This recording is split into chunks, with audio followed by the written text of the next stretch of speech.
Okay, so last time, we got into kind of basically like stochastic optimal control.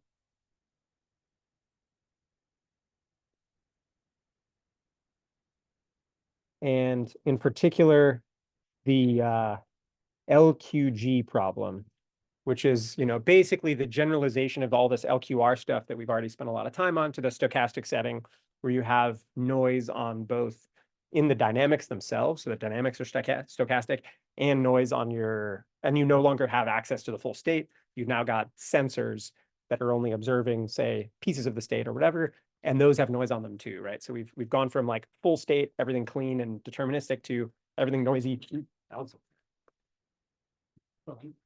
And so noise on everything, and you can't really ever have access to the full state. And last time we got through this whole thing about the separation principle and certainty equivalence. These are like really kind of bedrock classic results that should sort of stick in your brain. You should remember these things. These are super cool. And the fact that, even though those things don't hold in the general nonlinear case, we still do them all the time. And pretty much all like modern control things are kind of based on doing that separation thing into a state estimator and a controller. And theoretically, the justification comes from this LQR story that we just talked about. Let's see, what else to say about this? That sort of separation principle thing, there are RL methods now that try to not do that. And the gist there is, if anyone's familiar, right, there's a lot of like reinforcement learning methods that take as input some like big lagged history of observations instead of like just the current state. The reasoning behind that is that's trying to capture distribution information, and rather than force you to kind of like sum everything up into a single state vector. So it's maybe trying to like not do the separation principle thing to some degree.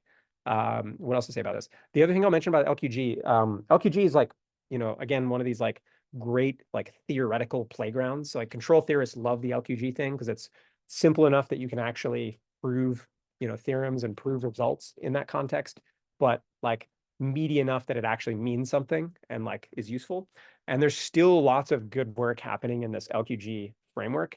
Last few years, some of my favorite work was Ben Recht, who's at Berkeley, and one of his PhD students, who's now a professor at Cornell, Sarah Dean, did a bunch of work showing, like, basically trying to answer the question about, like, like answer some deep theoretical questions about model-free versus model-based RL algorithms. And like the way they got at this was by doing it in the LQG setting, where you kind of can get some real answers.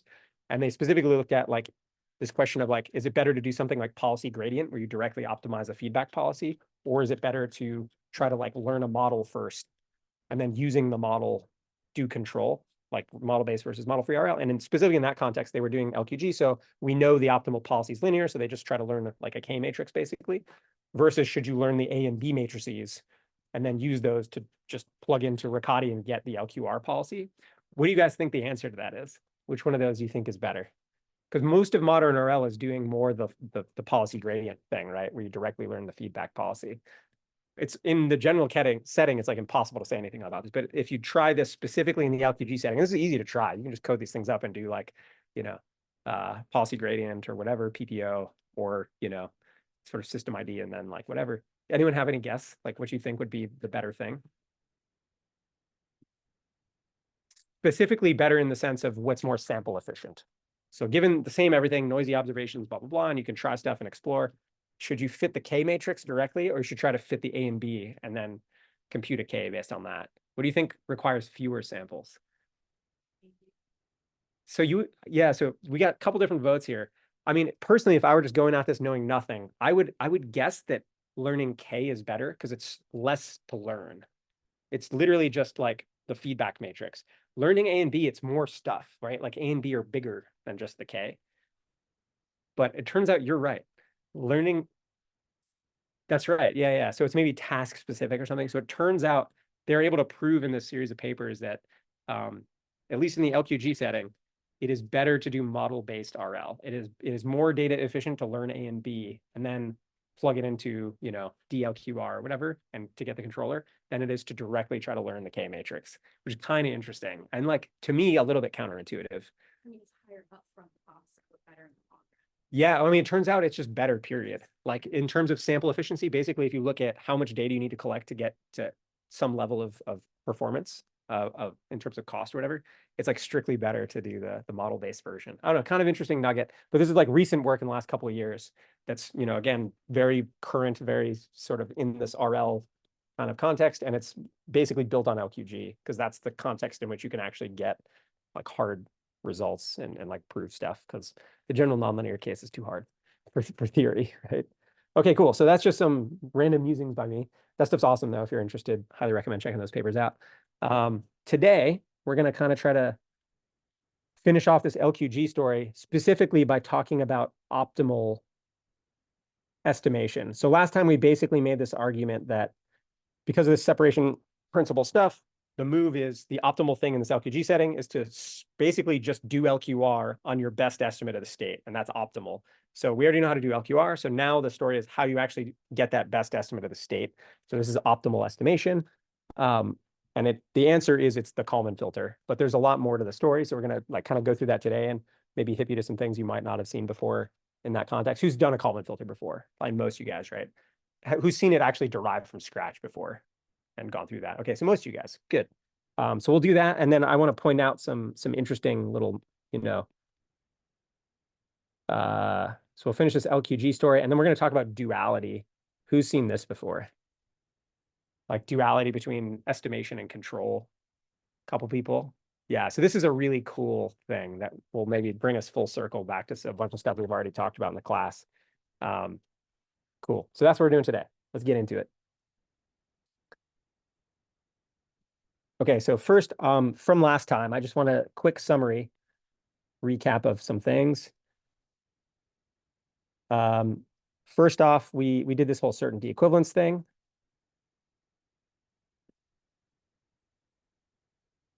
Just, I've kind of already just said these things, and the separation principle.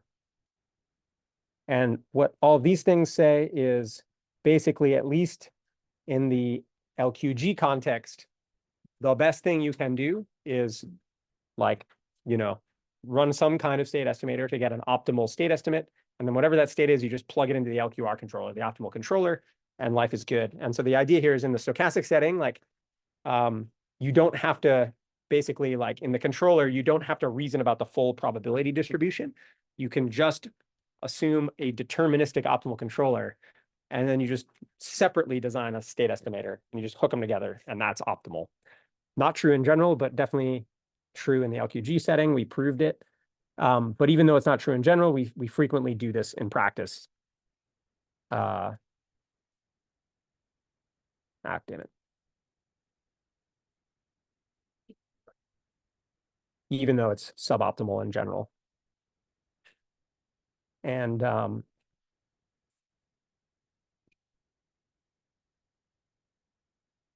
the kind of main whether you can get away with this or not thing comes down to what your distribution looks like over your states coming out of your estimator. And basically, you can get away with this as long as the distribution is unimodal. So like that peak of the distribution, in the unimodal thing is like a reasonable estimate for where you are. As soon as the distribution comes bimodal, like it's a bad situation, and you don't want to mess with that. Okay, so that's that. And so we started talking about this last time. Just to recap a little bit, and then before we get into the next thing, just kind of what we mean by optimal state estimation. And last time we talked briefly about this question of like, what are you optimizing?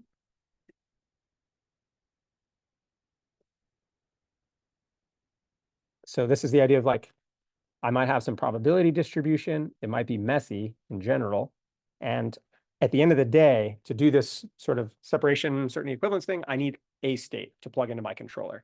So if I have some weird distribution that's like wiggly and weird and maybe multimodal and looks kind of like this, there's this question of like, what is the right optimal state to return given some weird distribution like this? And like we kind of talked about two options last time. One that's very reasonable is to pick the maximum of the distribution, the highest point on the distribution. So in this case, that would be up here probably. And this is called the map estimate or maximum a posteriori estimate. The other reasonable choice is to pick like the least squares answer or the minimum mean squared error answer, which is roughly speaking like the x that like is in the middle of the distribution, right? The average, the mean, right? And so that's maybe in this case somewhere over here, which you know is actually probably a pretty bad estimate because it's at a low probability, you know, point. And so we talked about maximum a posteriori or map. And like mathematically speaking, this is basically the argmax of the distribution. So this is in particular the posterior distribution. So we're going to get into this, but what this is the state conditioned on the measurements. So the measurements are y. So this is called the posterior. It's like after I've included all my measurement information, this is that posterior distribution that's been conditioned on all my measurements. So this is what I think the distribution over the state is given the measurements. And now I want to say, okay, what should I return? So one option is the peak. That's that guy. And this is probability of state given measurements. Okay, cool. And then the other one is this MMSE thing.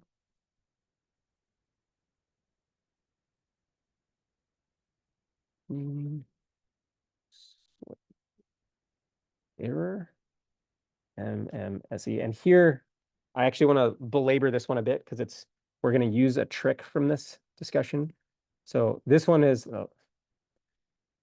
argmin over x hat, which is our estimate, like usually mean.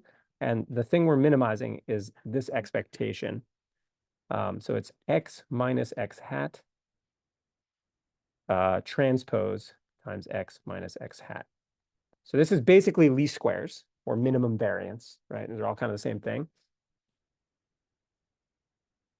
Least squares or minimum variance. And now I want to show you a trick that I don't know. I know it only as the trace trick. That's what I call it. That's what I've heard people call it. I don't know if it has another name. If anyone's heard of this before, heard it under a different name, let me know. So the idea here is, and we're going to use this a bunch today, which is why I'm going to show it to you in this kind of simpler context. So, okay, so this is an inner product, right? It's a dot product between those two things. And the answer, the thing inside the expectation, there's a scalar, right? So I can, like, it means nothing, but I can wrap that scalar in a trace operator. And that's completely legal. It does nothing, right? The trace of a scalar is the same scalar. So I can just do that, and it's kind of trivial. So I'll go do that.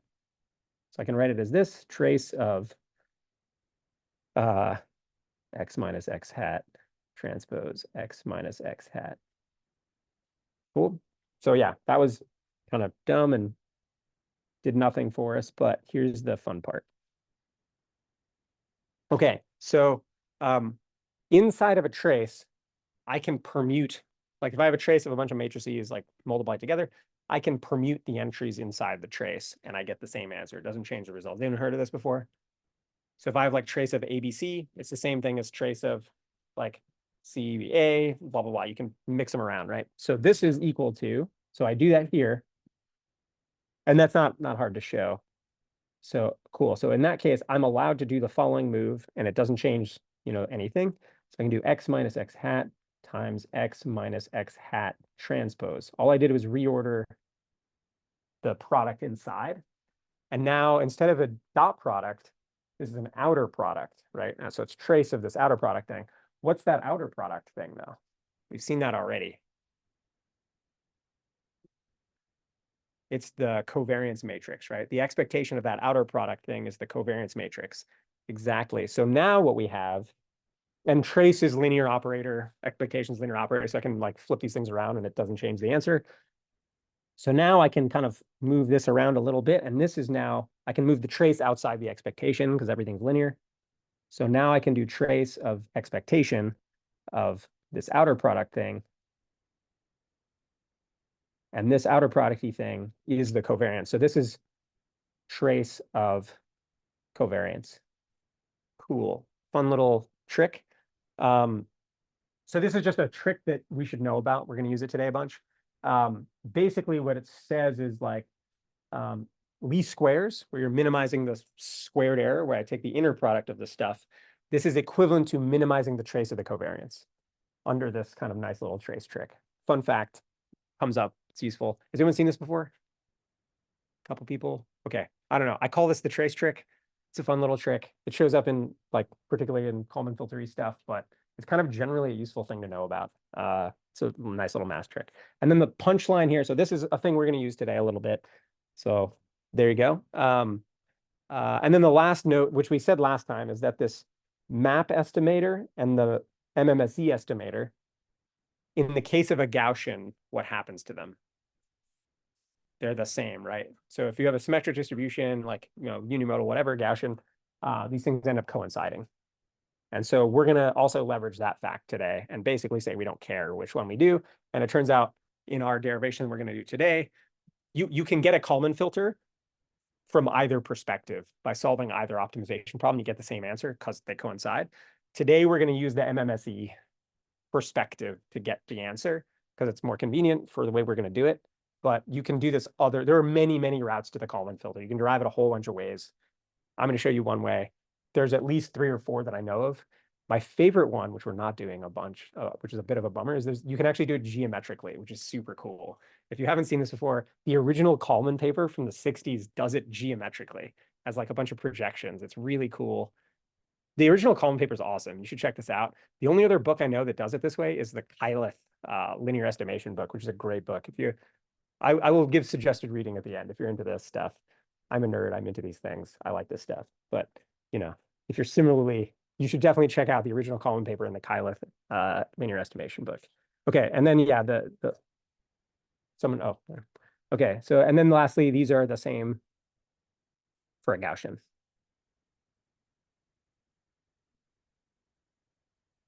Okay, so that's a nice little kind of intro thing. And now what we're going to do is kind of leverage some of these little ideas, and we're going to go through a derivation for the Kalman filter, which is the optimal linear state estimator. So in this LQG context, you've got linear dynamics, Gaussian noise on everything. We're going to basically just go through and find the optimal state estimator. It is called the Kalman filter. You've all heard of this before. So let's do it. And like I said, even if you've seen this before, I think it's healthy because there's like, I know of at least 3 or 4 different ways to derive it. Like it's healthy to see it done a couple different ways and just kind of like wrestle with it a little bit. Okay, so the perspective we're going to go from today is recursive linear MMSE estimator. And so kind of what we're going to do today is that we're going to like play some tricks and shortcuts. We're going to basically assume out the gate that this thing is recursive, that it has a recursive structure, which we know it does. You can derive it without assuming that out the gate and come to that conclusion. We're just going to assume it out the gate.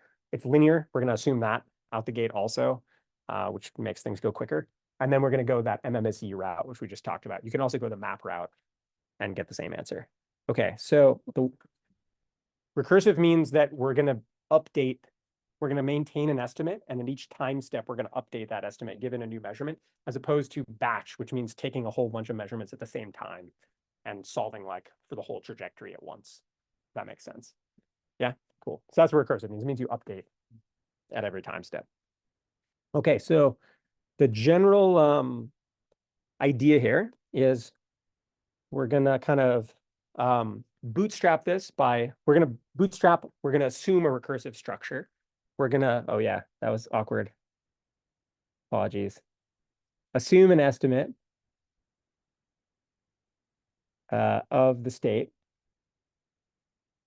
at like time k that includes all measurements up to the current time.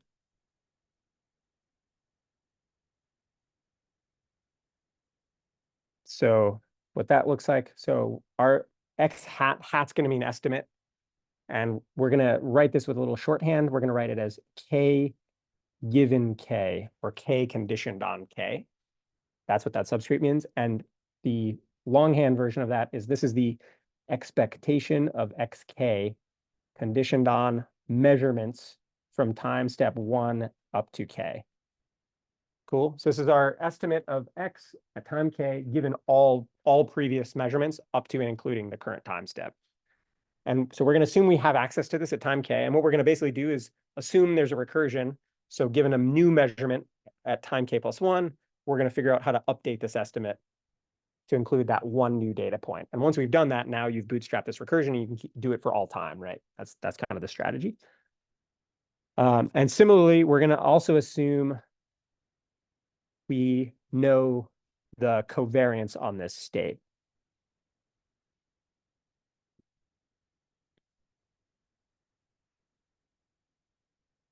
The error covariance. Another way of saying this is we're assuming Gaussian beliefs over the state, right? So we just assume we know the Gaussian distribution on the state and that it's Gaussian and whatever. So this we're going to write as big sigma is going to be our state covariance. I'm trying to write this somewhat legibly. And same deal, we're going to write it like this k given k thing. And this is going to be the expectation of x minus x hat. So this is k given k. Outer product-y thing.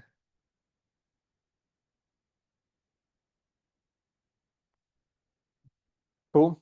So that's our shorthand. Basically, we're going to use these subscripts to indicate, the first one is the time step, and then the second one is what measurements they're conditioned on. And the reason we're going to do this is we're going to end up with kind of a two-phase update rule that's going to do a prediction step, which is going to predict x hat and sigma. So that's going to be like k plus 1 given k, right? So that's the next time step, but we haven't included the new measurement yet. And then we're going to do a measurement update step that's going to give us k plus 1 given k plus 1. So that's why that notation's there.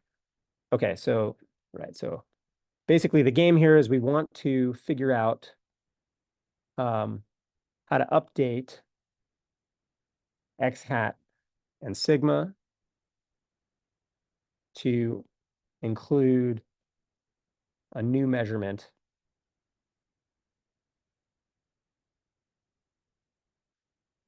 at like tk plus 1 at the next time step. Cool. So basically, yeah, we're taking a lot of shortcuts. We're assuming linearity holds. We're assuming the Gaussian stays Gaussian. We're assuming we can do this recursively, right? All these things are true. I'm not going to prove any of those facts to you. I'm just going to like assume that structure going into it, and we're going to derive like the details. So basically, the move here is we can break this into two steps.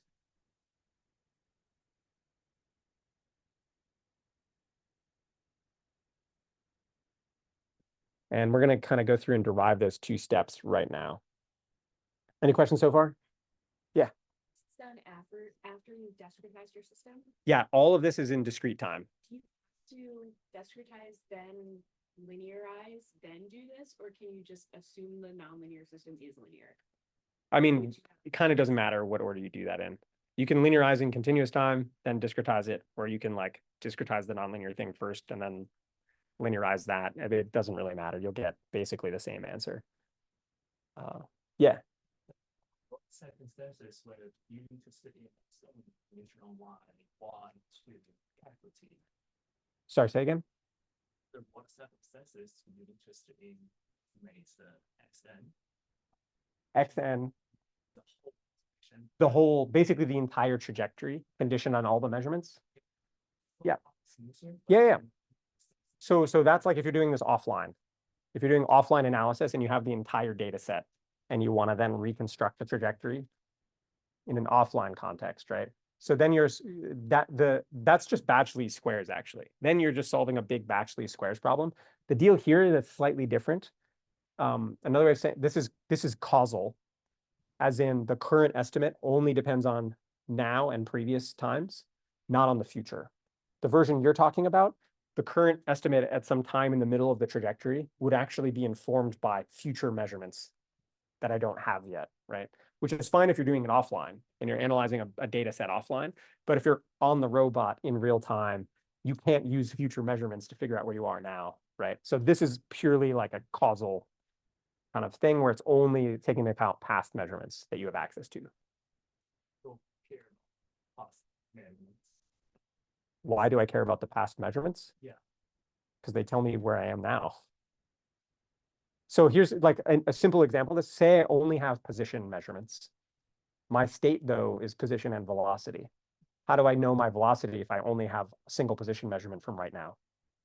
Oh, I see. Does that make sense? So very, very frequently, this gets into this idea called observability, which is a dual notion to controllability.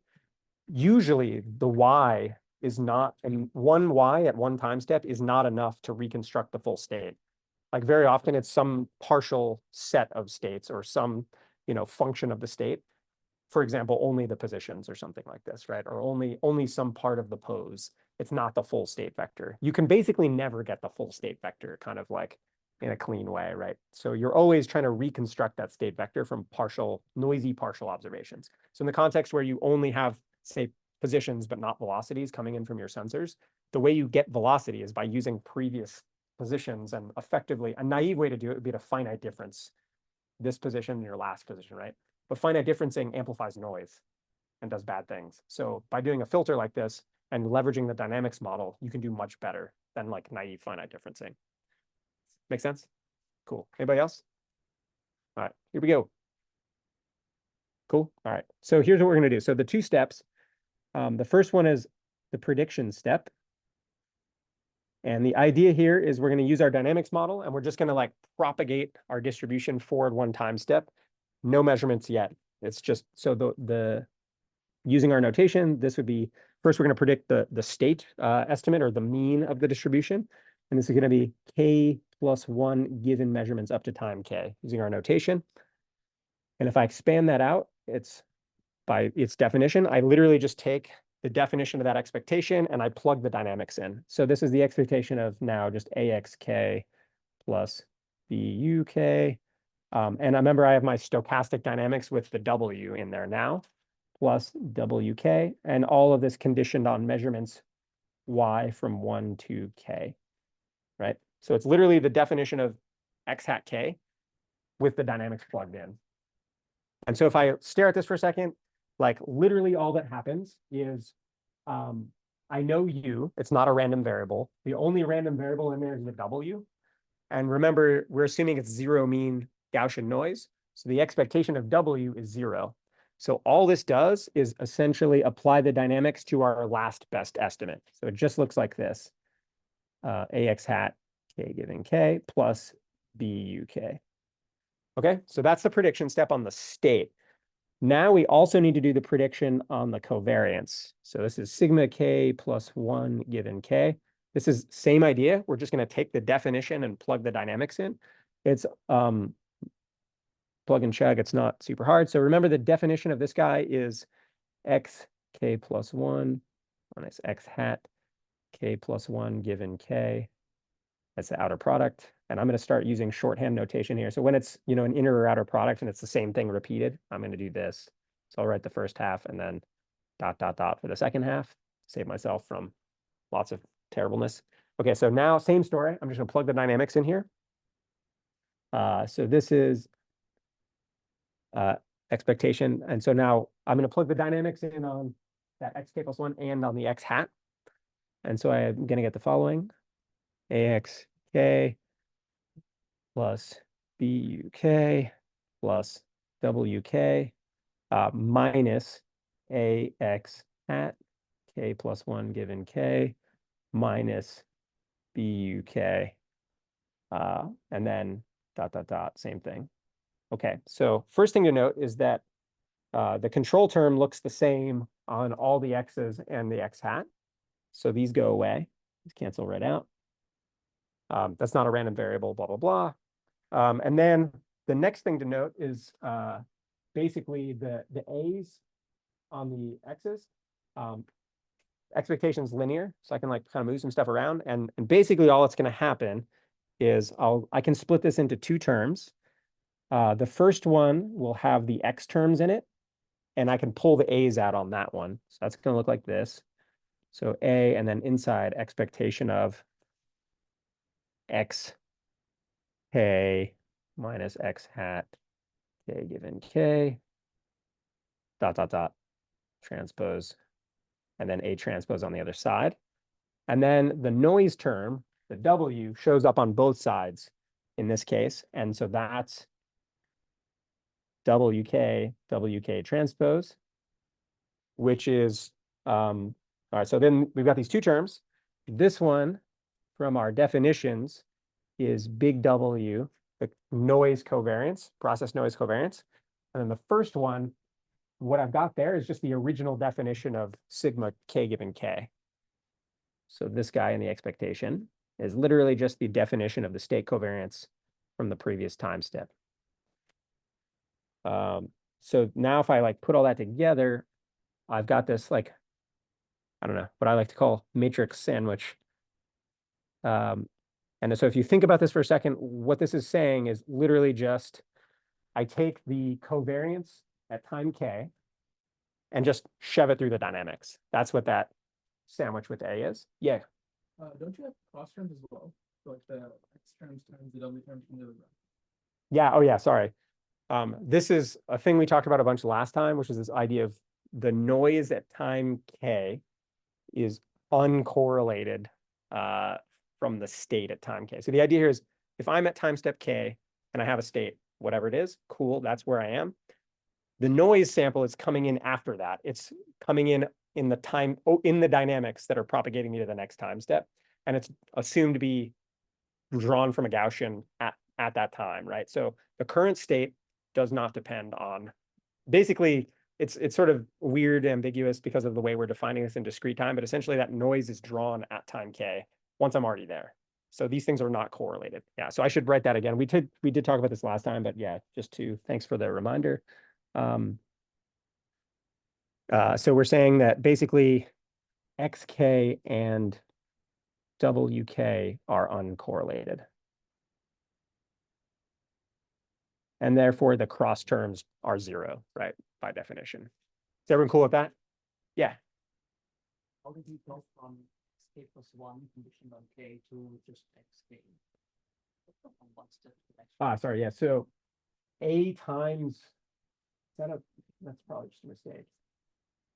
Okay, so yeah, sorry. This one, to be clear, this one, this is correct. And what I'm doing is writing this as A times XK. This one is A times XK given K. This is wrong here. Oh, so let me fix that. Thanks, good catch.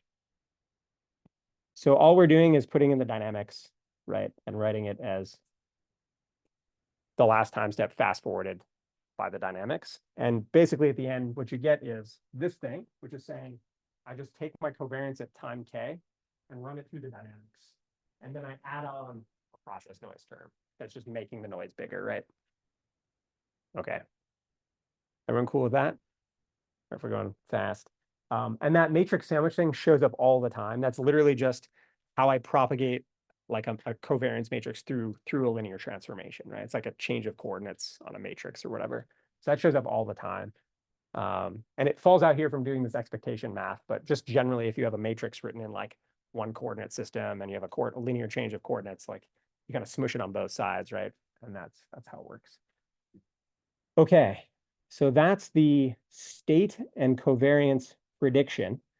So now I have from this, if I have a Gaussian at time K, given all my measurements so far, I can predict where I think the state's going to be at time K plus 1 and the covariance by running it through this, right? So it's just run the state, the mean through the dynamics, and then the covariance basically run through the dynamics and add a process noise term to like inflate it a little bit.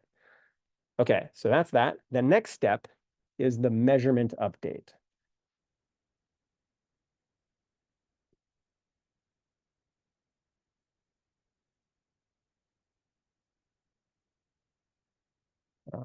Okay, and so the idea here is we're going to like define a couple things and take some shortcuts. Basically, I'm going to assume a linear update, blah, blah, blah, and then we're going to figure out the details.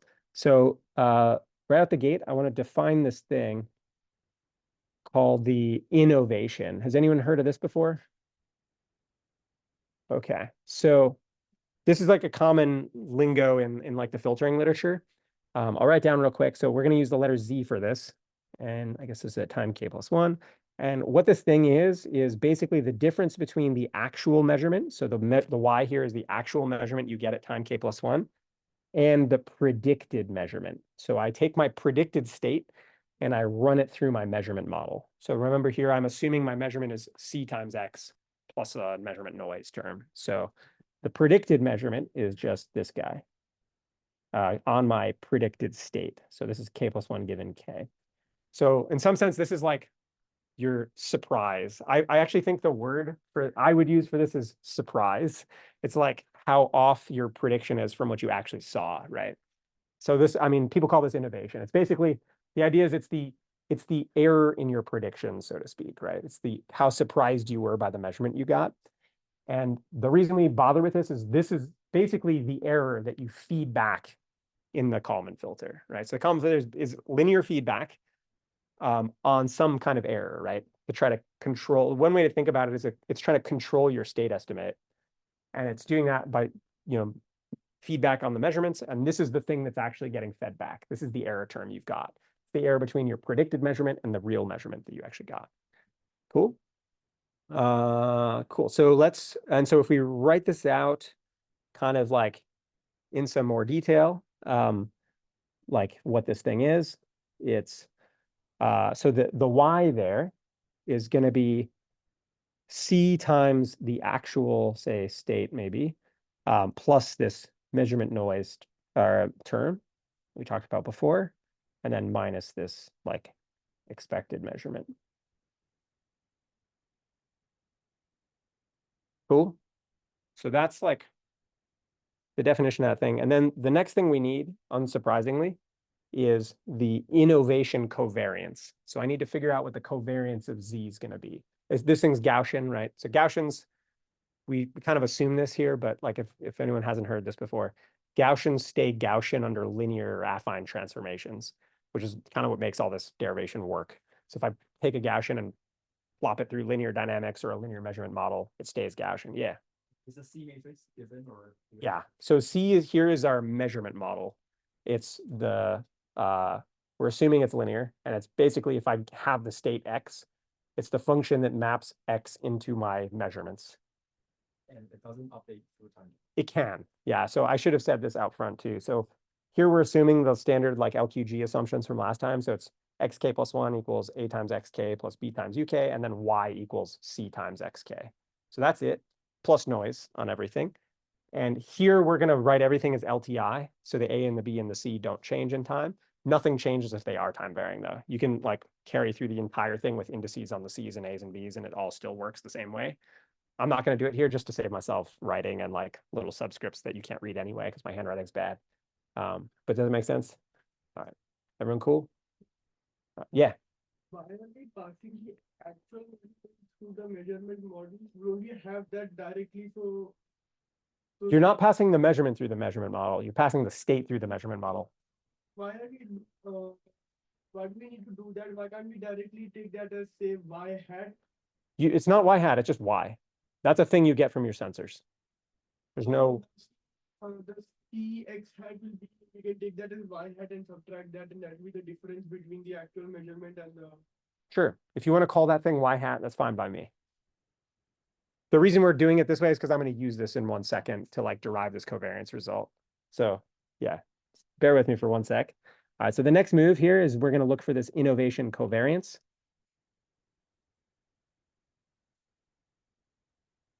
This actually is quite useful in filters in general. We're going to call this S k plus 1, and this is going to be expectation of z transpose, like, just how we're used to thinking about covariances.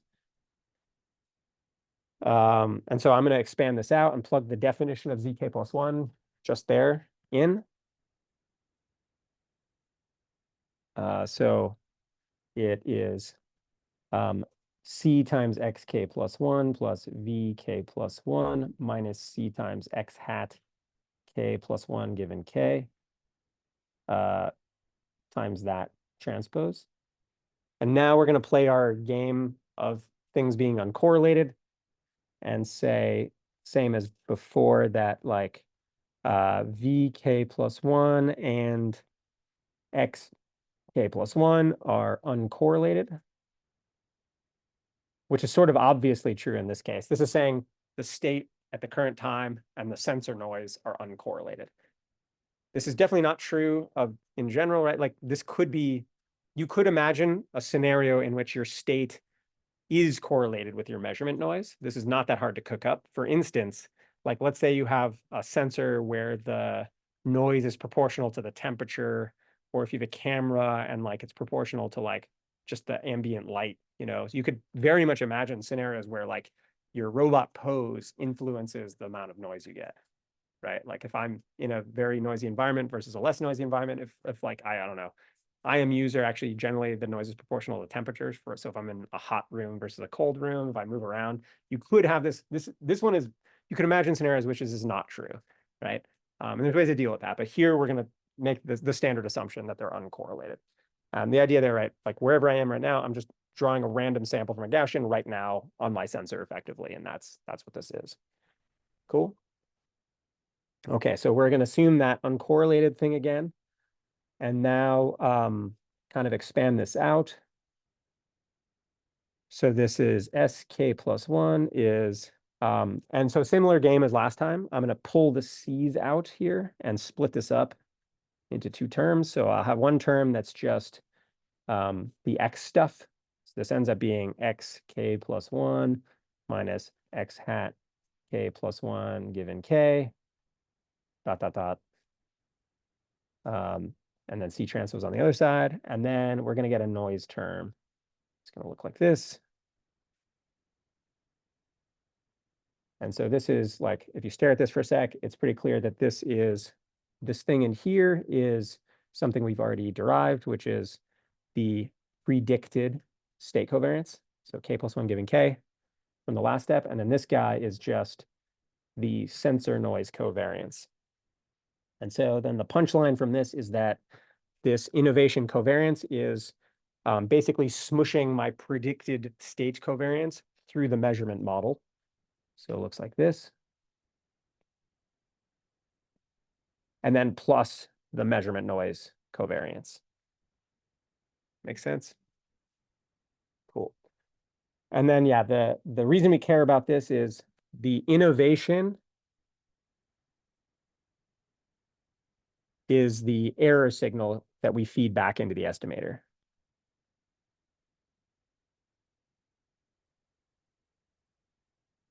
And this idea of like innovation covariance, one area this is like really useful in practical filter design is this is a really, really good way to do outlier rejection. So you basically remember like innovation is surprise, and I have a covariance on my surprise. So this is saying like if I get a measurement that's like three sigma away from my prediction, or like more than that, say it's like 5 or 6 sigma way out, the odds of that being legit are pretty low, right? And so the maybe most standard way to do outlier rejection in a filter is to look at this innovation and this innovation covariance. And if your innovation is huge, like relative to the covariance, if it's like many sigma away, like you put some bound on that and you throw it out if it's more than say 3 sigma away from what you expected, and you call it an outlier. So I don't know, fun fact, these are useful things.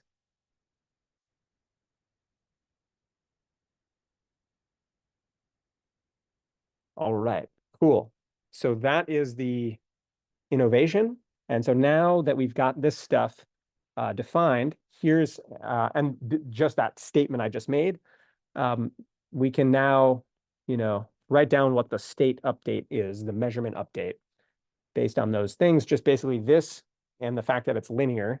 It's just doing linear feedback on that innovation. So here's what that looks like. We've got x hat k plus 1 given k plus 1. So like our updated estimate is going to be the predicted one. So k plus 1 given k. And then plus this feedback term. We're going to call the feedback gain matrix here L instead of K, because we're using K for LQR, and we will mix these together. That said, L actually has historical precedent and is not uncommon.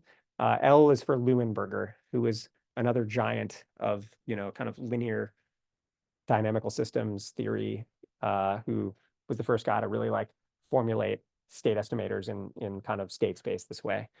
So this is LK plus 1 times ZK plus 1. So, and this L here, in our context, you can write down any L you want. If you just write a random one down, like if you do old school pull placement kind of stuff and you're not optimizing it per se, it's called a Leuenberger observer. Just like you can have any kind of linear feedback that's not LQR, right?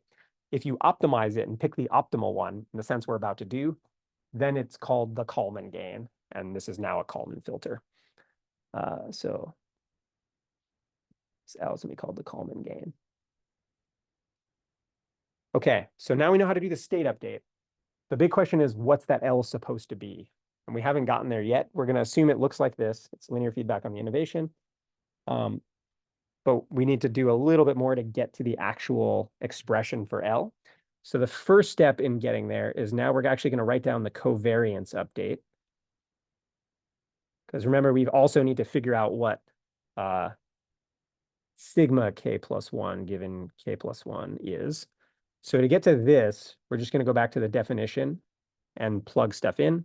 So this is x k plus 1 minus x hat k plus 1 times that transposed. So now what I'm going to do is just go plug in basically this state update equation and expand it out. So here that looks like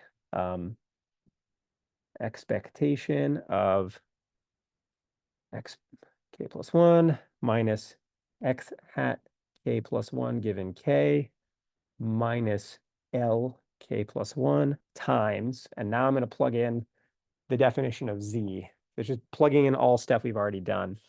It's slightly messy. C times x k plus 1 plus v k plus 1 minus c times x hat k plus 1 given k. Okay, so that's 1, 2 parentheses, and then same thing over here. Transpose.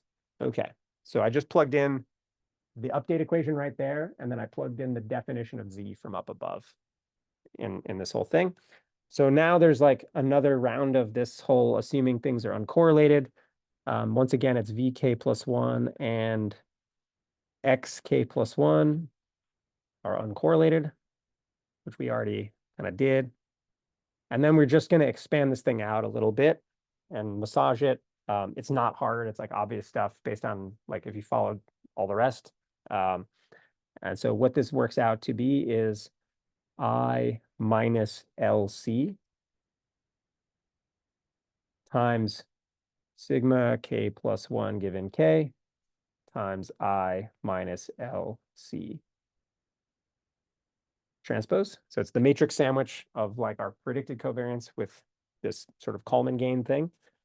And then the measurement noise similarly sandwiched through the Kalman gain. Okay, so this is the covariance update equation. Has anyone seen this thing before in their Kalman filter explorations? Yes, kind of maybe. So we had a little sidebar discussion maybe a couple classes ago with some folks who were messing around with like the ILQR stuff and talked about how you remember we went through the LQR derivation a few different ways and in fact came up with different expressions for the Riccati equation a couple different ways. Same thing is true in Kalman filter land. This form of the measurement update has a name. This is called the Joseph form. Fun fact.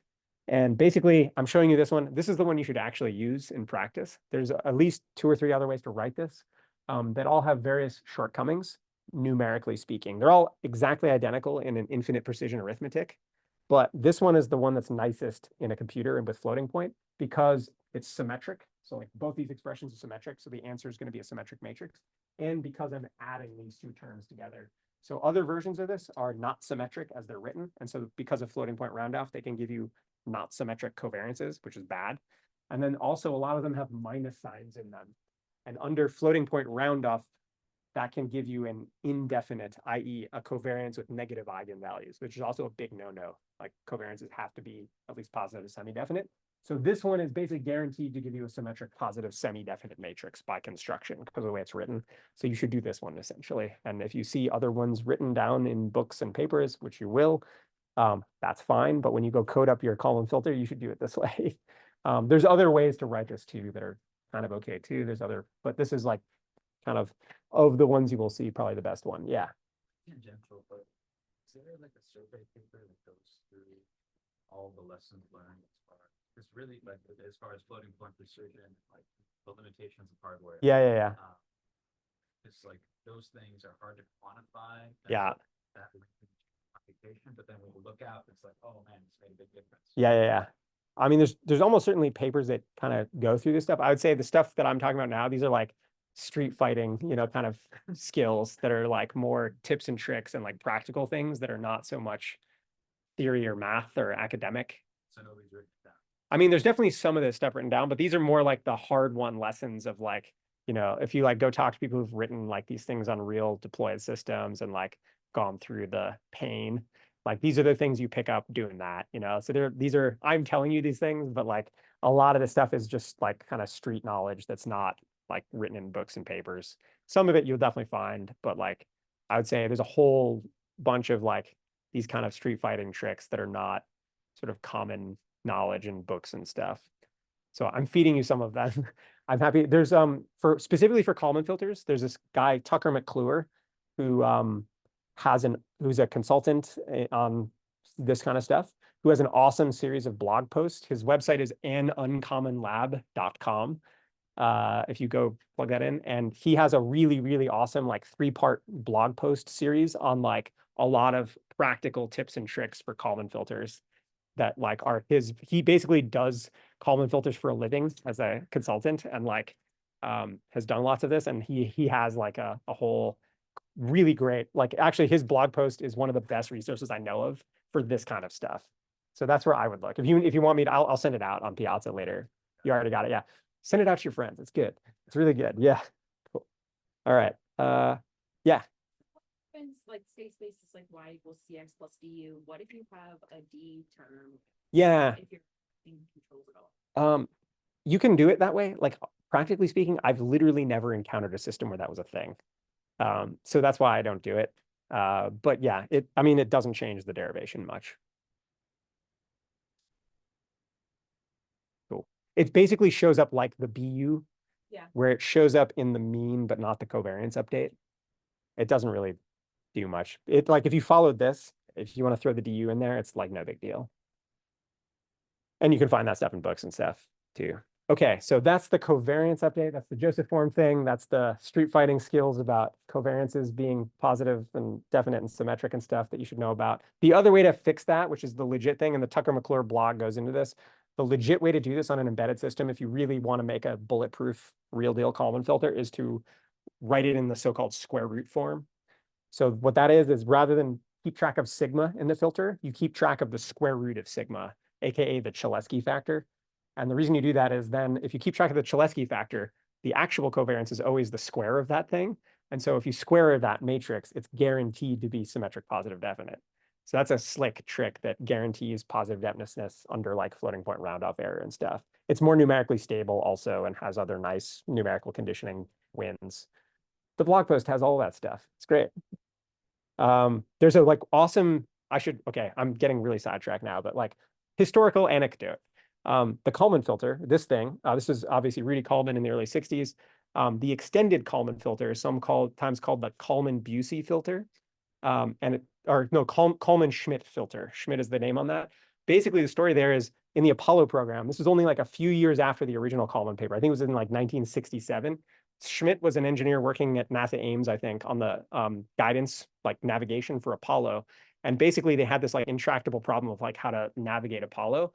And he basically went home over the weekend. The legend is he basically went home over the weekend, saw the Kalman paper, which had like just come out like fairly recently. And this is pre-internet. So like, whatever. He came across the Kalman paper, original one, like had the aha moment, invented the extended version, like the nonlinear version for the Apollo like navigation problem, and like showed up at work on Monday with the answer. And they flew it. That's how they flew to the moon. It's kind of an insane, legendary, kind of story.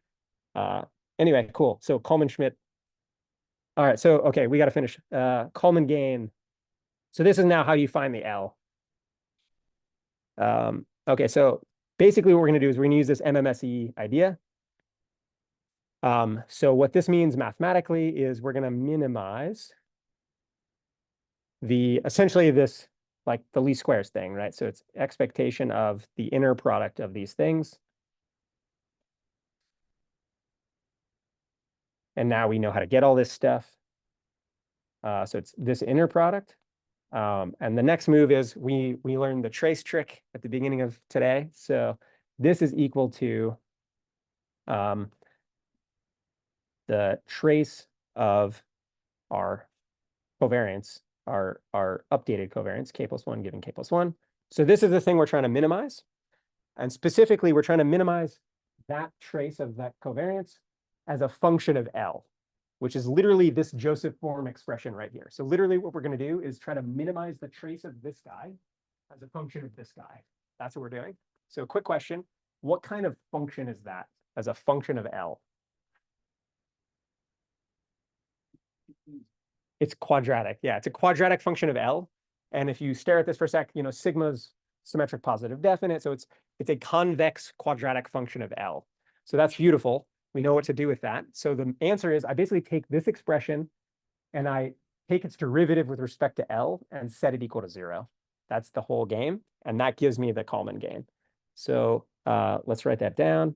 I'm going to skip the details because the details are messy, because what I'm actually doing here is I'm differentiating a matrix valued expression with respect to another matrix. Technically, that derivative is a fourth rank tensor, which is super, super gnarly. You can do it. You can actually do it with specifically with the Cron-Vectrix that we talked about when we did DDP. So the legit way to get this is to use the Cron-Vectrix to massage this around into the, or you can write down the tensor. It's a little messy. So I'm going to kind of skip those gory details and just tell you the answer. If you want the gory details, you can try doing the Cron-Vex stuff on this. So what we're going to do is set partial of trace of sigma k plus 1 given k plus 1, which again is just up here, this Joseph form expression, with respect to L k plus 1. We're going to just take that derivative and set equal to 0, and then solve the resulting thing for L k plus 1. So if I do that, the answer that you find is L k plus 1 is sigma k plus 1 given k times C transpose times S k plus 1 inverse, where that's our like innovation covariance thing that we just derived. So that's the punchline. It's a little messy to get there, but it's not really that bad. And I'm going to like sort of save you the pain right now because it's not very interesting, just a lot of algebra, and tell you the answer. It wouldn't hurt you to like go actually do this yourself, just to like, by the way, yeah, if you actually want to know this stuff, I like highly, highly recommend like what I would suggest doing if you really want to learn this stuff, which I like still do occasionally, is like start from scratch and say, okay, Gaussians and linear dynamics and linear measurement model, and just start from there and then try to derive this whole thing, which I can still, I like basically once a year, I try to just do this to make sure I like stay sharp and still remember how. But like doing that kind of stuff, like deriving LQR from like the basic building blocks, you know, once in a while, like that's like what you should be able to do if you really want to understand this stuff. Okay, so to summarize the whole thing,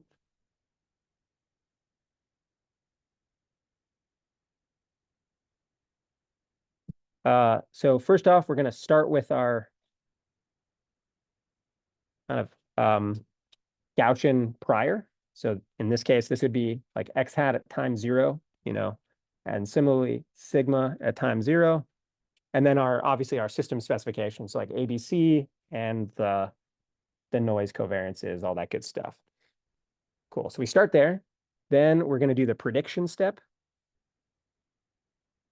which we saw is, you know, basically shove the mean through the linear dynamics. And similarly, shove the covariance through the dynamics, where you get the matrix sandwich deal. And then the noise added on. Next, you calculate the innovation stuff.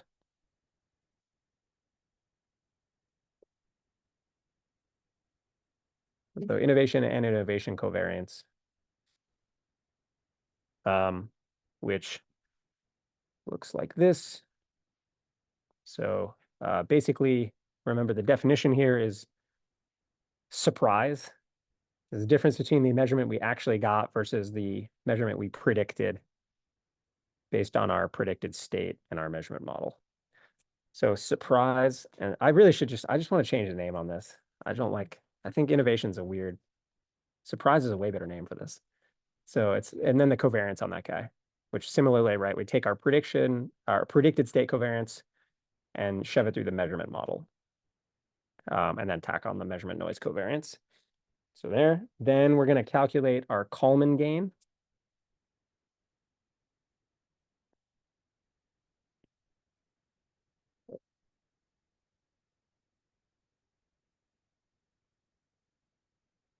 So that's just what we just got.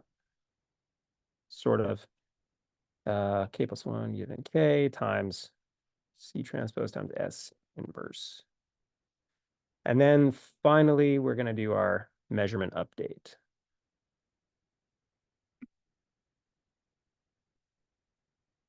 So that looks like this. So it's linear feedback, like we said, on the innovation. And then we do the sigma update, which is this Joseph form deal, which you may see other versions, but those other versions are not as good. You should do it this way.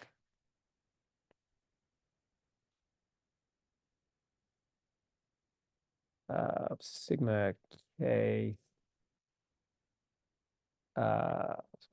k minus L C transpose, and then noise term. Okay, cool. So that's the whole thing. And then finally, you just repeat this, right? Now we've bootstrapped the recursion, and you go back to step 2, keep going. So that's the recursive thing, right? Okay. Now we're going to show you like the example code. Anyone have questions on this while I get the code up? Yeah. Yeah, you said x hat of k was dependent on the whole measurement vector, but didn't you just kind of show that it's like dependent on your measurement vector, your measurement at that time, and then your last state? Well, yeah. So I mean, you have a state at time k, you predict the time k plus 1, take a measurement, and like you fuse those together. Yeah. Like the expectation, page back, sorry. Like the expectation is the state given your measurements from 1 to k. Yes. So it seemed like slightly contradictory. Sorry. Yeah. Explain. So you're saying it only depends on the measurement at time k plus 1, say, and not the previous ones. So it depends on the previous ones by virtue of them being folded into the previous states. Okay. Right. So at time k, if I've run this thing for k time steps, I have already done k measurement updates on all those previous measurements, right? okay. So the idea is basically at each time step, I'm including one new measurement, but I'm doing that on that previous state estimate that has already had the previous measurement and then the one before that folded into it, right? Does that make sense? Yeah. So what this is a really, if you know linear least squares, if anyone heard of recursive least squares, this is basically a really fancy version of recursive least squares, which if you know linear least squares, right, like ax equals b or ax minus b, right, minimize sum of squared errors. If you stare at that problem, you can derive a recursion there where you basically can update the least squares estimate one row at a time. So like the idea there is if I do solve a least squares problem for ax and b, if I add one new measurement, so I like one new row to a and one new row to b, it turns out I can efficiently update my previous least squares estimate by just like solving one little problem given that one new row instead of like having to resolve the entire least squares problem. So that's called recursive least squares. That's a nice simple idea that's like fairly easy to grok that you can find on Wikipedia and stuff. Basically, this whole Kalman filter thing is a very fancied up version of that, where you've got like dynamics models and stuff like that. I don't know if that helped at all. Yeah. At what point can you like or like, I don't know if it's cost saving, but forget previous measurements if you don't need them anymore. Yeah, so the idea of this recursive thing is there's no cost. You don't need to forget. Like here, right? Like basically the algorithm at each time step, it's the same thing. I do this measurement update on this one measurement, and the measurement at each time step. So you're totally, if you were doing a batch kind of thing where I was trying to like, that's the beauty of this recursive idea. If I were solving that, going back to the least squares example, if every time I got one new measurement, I had to stack all those up and solve a giant problem, you're right, you would want to like forget and maintain a fixed horizon there or something. But in this context, it doesn't change the expense of the update at all. Like every update, just a single measurement. I just do it at every time step. That never changes. And like, I'm basically folding in all the prior information into that Gaussian at every time step, right? So that the cool part is the complexity algorithm is independent of the horizon length. So you don't need to forget, basically. If you want to forget, you can. There's actually pretty straightforward ways of introducing what's called a forgetting factor here to do that kind of thing, but you really don't need to. By the way, that those forgetting factor ideas are all basically also just very closely related to the covariances in here. So you can kind of tune the covariances in such a way that it kind of gets you that effect. Basically, high process noise is very similar to a forgetting factor. It's saying I don't trust the propagation very much. So it'll kind of like downweight the predictions and upweight the newer measurements. Okay, so just to kind of run us through this real quick, this will be posted. This is like a very, very, very simple implementation of this thing on a very dumb system. This is a double integrator, so like the sliding brick in 1D, which we've seen many times. I'm putting noise. I'm basically having some kind of, white noise drive signal to this. So it's like basically a random walk. And then I've got white noise on the position measurements. And I'm assuming just position measurements, no velocity measurements. So that's A, B, and C over there. Just set up stuff. I'm going to put an LQR controller on here that's trying to drive us to the origin. So we're going to do the whole closed loop LQG thing where I hook up the Kalman filter to the LQR controller. This is like, very straightforward, dumb, like LQR cost. I'm going to get out my LQR controller. I'm going to start this like, I don't know, a meter to the right, say at 0 velocity, and the controller is trying to drive it to the origin. And I'm going to initialize the filter with like a very bad initial guess, which is the things at the origin, which is wrong. And then like an identity covariance, just random stuff.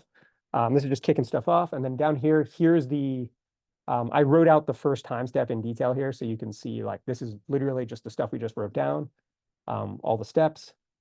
And then you can see like in the propagation, I'm actually like I'm drawing a sample from a Gaussian here and adding that on to the dynamics. That's the stochastic dynamics. And then we're just going to kind of loop this and see what it looks like. So you can see basically the blue here is ground truth, and then the orange is the estimate. So it's like I put a lot of noise on here, so it's quite noisy, but you can see that the estimate is tracking the truth, right? It's a noisy version of it. We can run this a bunch. I'm being pretty mean here and putting a lot of noise. So it's like kind of, obviously noisy, but the punchline is this actually does, work and still like in spite of the noise, right? It's like the mean is converging to the origin, and you can run this a bunch. You guys can try this. One thing I did want to point out that's kind of fun is if I plot the covariance entries, what's happening? This would show up, by the way, if I plot the Kalman gain, what's happening? Well, they're obviously getting smaller, which they should, but in particular, they're converging towards steady state values. That is neat. Where have we seen this before?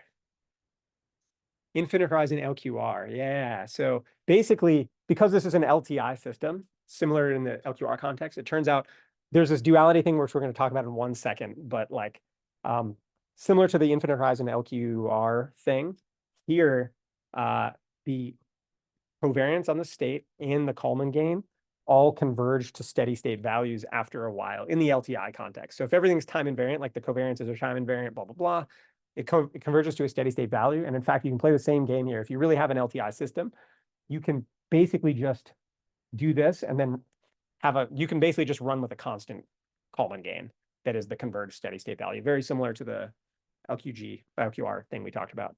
Converging to 0? No, this is non-zero. I mean, it's just a lot smaller than we started with because I started with a really bad initial estimate. Point is, after you run this for a while, essentially you're going to converge to some steady state covariance, which is the best you can do. And like, because you're constantly, basically, one way to think about this is the filter is trying to squish the covariance down as aggressively as possible.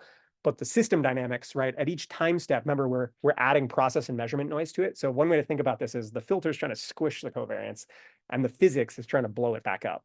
And so those things are fighting each other. And if you run this long enough to steady state, they're going to kind of reach an equilibrium and you get this steady state covariance value. That's in the time invariant case, but in the general case, it can wiggle around and do whatever. So if it's time varying or nonlinear, it'll do weird stuff. In the LTI case, though, you get this kind of steady state thing that's very reminiscent of what we saw with LQR. And the last thing to talk about is kind of closing that. So yeah, this will be posted. You guys can check this out. Is kind of connecting the dots on that duality story a little bit. So just a couple closing notes. First one is, what happens if your stuff's nonlinear? So how do we apply this to nonlinear systems? And, you guys have probably seen this stuff before and probably implemented stuff like this before. So the first thing to do is what's called the extended Kalman filter, right? Where you basically just linearize at each time step about your current estimate.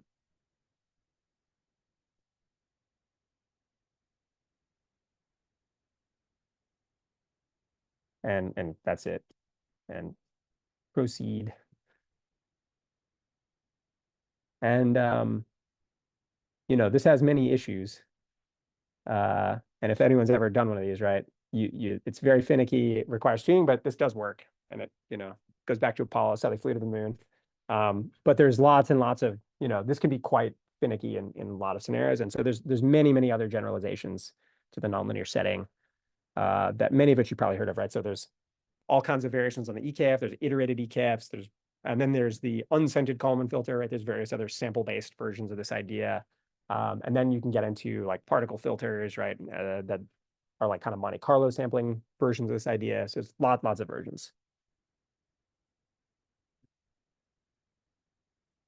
Cool. Okay. And so now the last topic, which is really cool, is this duality idea. So what I'm going to show you right now is how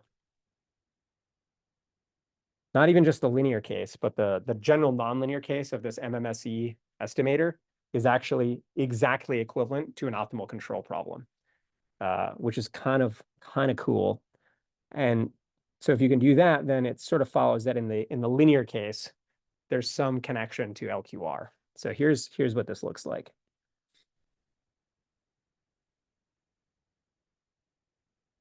This MMSE problem is equivalent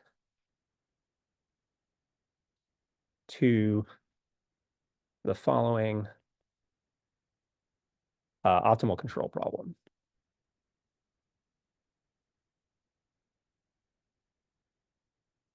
So I'm going to kind of do my usual thing. And what you'll see is, so we're going to minimize over a state trajectory, and we're going to also minimize over a noise trajectory. So it turns out the process noise, the W's, take on the same role as the control inputs, which is kind of funky. Here's how this looks. So my cost function is going to look not that different than what we're used to seeing. I guess maybe I'll just make this. So it's going to look like, here's our measurements, our Y's, and this is our measurement model. So this is general nonlinear measurement models. We'll call that G. And then we've got a quadratic cost, well, quadratic-ish, that looks like the following thing. Let's write it down, then maybe talk about it. And then we've got a sort of what would be our control cost, but here it's the process noise. And that looks like this. And then we've got our dynamics constraints, and those look like this.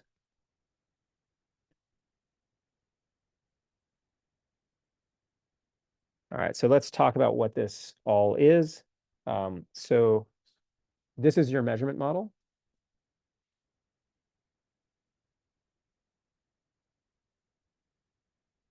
And this is basically, this whole term is your state cost. And in the case that your measurement model is linear, this is a quadratic cost on the states, right? So that G turns into C times X. And if you kind of expand that out, it just becomes a quadratic cost. And then this is basically like your sort of control cost. So, right, it looks just like U transpose R U. And then the W's here, which are the process noise at each time step, these become your controls. And what you're weighting up there, the weight matrices, right? So the equivalent of Q and R from LQR are V inverse and W inverse. It's the inverse noise covariances. If anyone's looked at a log likelihood function before, this should look very familiar, right? So basically the cost, the quadratic cost in here is the log likelihood of a Gaussian. That's the way to think about it. Like this quadratic thing is exactly what shows up in the exponent of the definition of a Gaussian distribution, right? It's like X minus mu times inverse covariance times X minus mu. Remember from when we wrote that down. Okay. Okay, so some notes on this. If f of x equals a times x and g of x equals c times x, this whole thing is an LQR problem.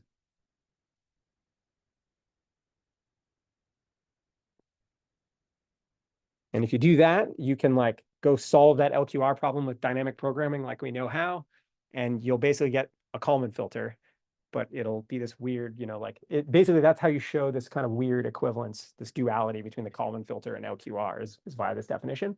But the kind of, you know, interesting thing is this is general. This sort of correspondence holds up in nonlinear settings too. So nonlinear F, nonlinear G, it's still, there's still this duality. Basically, I can write down a control problem that is exactly equivalent to the state estimation problem. The cool thing now is this opens us up algorithmically to doing a lot of interesting things and like to other weirder generalizations of Kalman filters for nonlinear problems. Like if I were to go solve this problem in like an MPC style way, this is a thing people do. This is called a receding horizon state estimator, or backward smoothing extended Kalman filter sometimes. The idea is like I'm basically solving a full nonlinear least squares problem over some window into the past. So instead of MPC looking forward over a second or two, this is me looking backward over a second or two of previous measurement history. And so that I'm solving as a nonlinear least squares problem. And then the tail, just like in LQR, I maintain a cost to go approximation to extend me into the future past where I'm optimizing my optimizer horizon. In this context, what I'm doing is the tail is represented by a Gaussian prior.